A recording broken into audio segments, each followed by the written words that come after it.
Contestant number 11.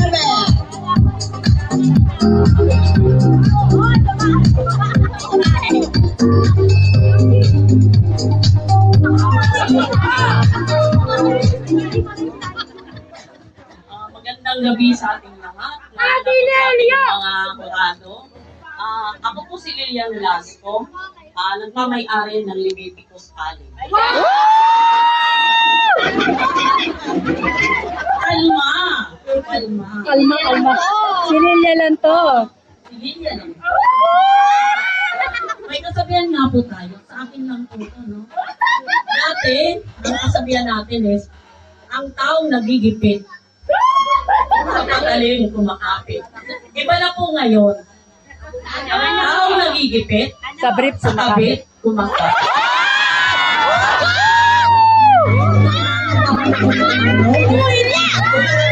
Uy,